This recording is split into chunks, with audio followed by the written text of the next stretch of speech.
Oke, Ustazah ulangi. Oke.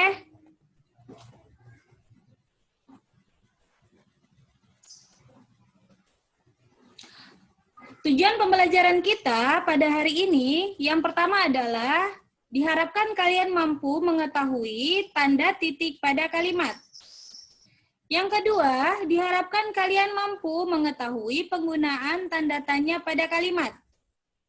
Yang ketiga, diharapkan kalian mampu mengetahui bagian tumbuhan.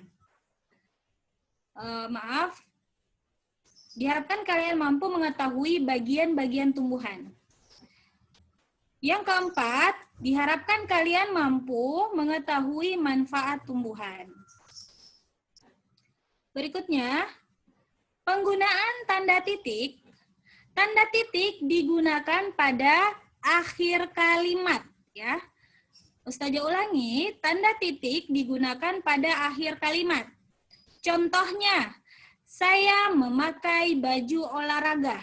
Titik. Berarti ini disebut satu kalimat, ya. Kalau berakhir dengan tanda titik berarti dihitung satu kalimat. Berikutnya, semua siswa sedang melaksanakan upacara bendera. Titik. Selain itu, titik juga digunakan untuk memisahkan bilangan ribuan. Contohnya 1000. Titik. Ini kalau sudah 3 angka maka titik. Berikutnya 1500, 1.500, 3600, 3.600.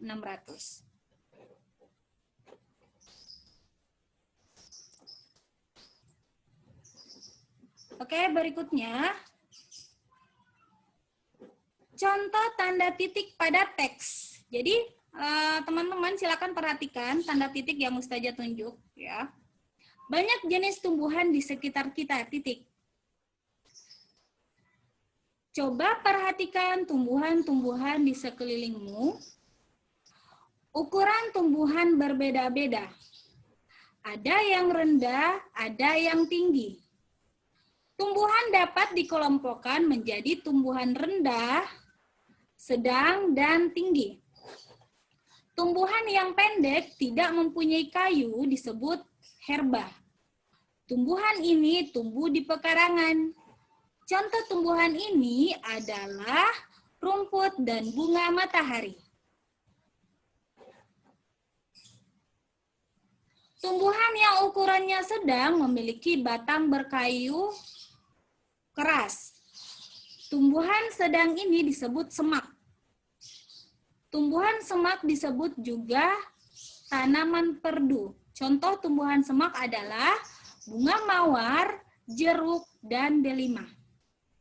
Tumbuhan yang ukurannya tinggi disebut pohon. Pohon biasanya berumur panjang. Contoh pohon adalah pohon kelapa, mangga, dan rambutan. Berikutnya, kita lanjut dengan penggunaan tanda tanya, ya. Kalimat tanya adalah kalimat yang berisi tentang pertanyaan. Kalimat tanya membutuhkan jawaban.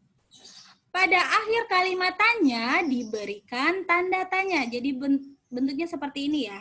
Ini adalah tanda tanya.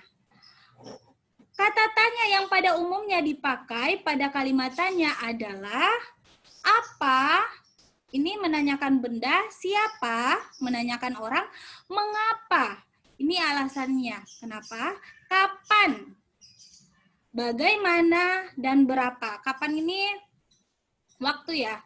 Bagaimana itu caranya, dan berapa jumlah, ya. Menanyakan angka atau jam, waktu, dan sebagainya. Semoga kalian paham, ya. Lanjut.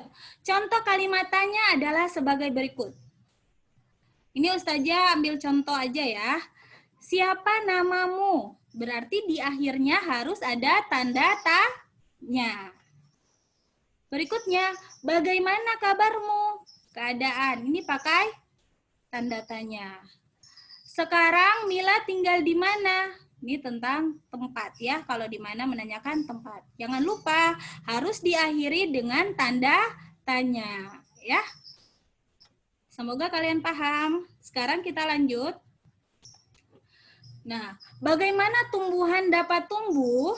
Nah, ini cara untuk tumbuhan tumbuh. Bagaimana? Untuk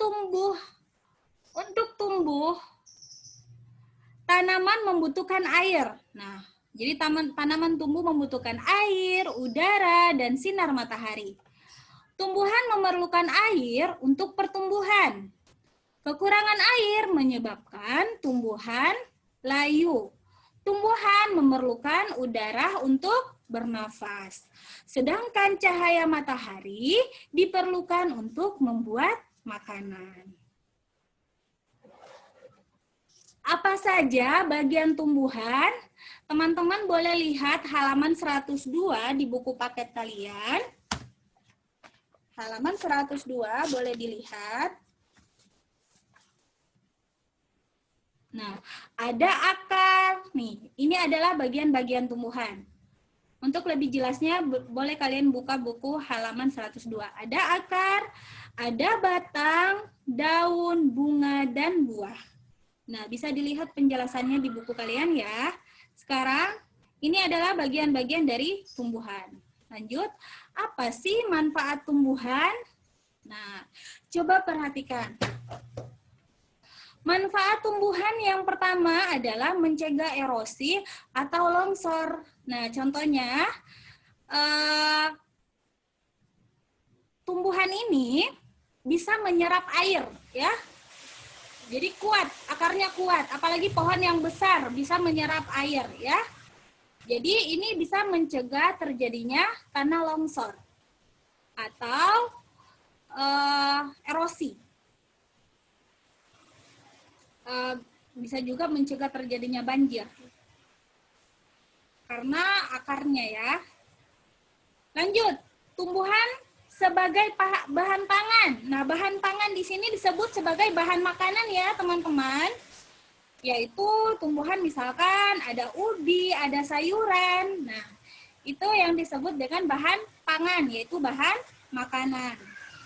Berikutnya, yang ketiga, tumbuhan sebagai bahan bangunan atau perabot rumah. Nah, misalkan kita mau bangun rumah, otomatis kita menggunakan tiang. Nah, tiang penyangga itu menggunakan kayu. Nah, kayu itu dari pohon atau dari tumbuhan, ya. Meja, apalagi ya, lemari, itu menggunakan bahan dari tumbuhan. Nah, jadi banyak manfaat dari tumbuhan. Yang keempat, tumbuhan bisa juga digunakan sebagai bahan pakaian. Ya, salah satu contohnya adalah kapas ya. Serat kapas bisa dibuat menjadi benang, disulam bisa menjadi pakaian ya. Tumbuhan banyak manfaatnya. Berikutnya, tumbuhan sebagai bahan obat. Ya, misalkan jamu ya terbuat dari kunyit yang diolah menjadi jamu, jahe, dan sebagainya. Lanjutnya, tumbuhan sebagai bahan industri. Bahan industri di sini maksudnya diproses ya, diproses, diolah menjadi bahan jadi, barang jadi.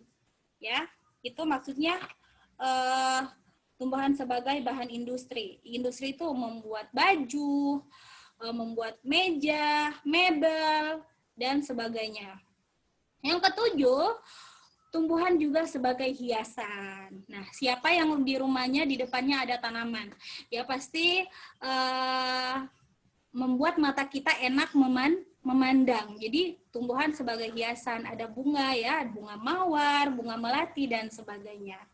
Nah, ini ada 7 atau sebenarnya banyak ya, selain 7 ini ada manfaat dari tumbuhan.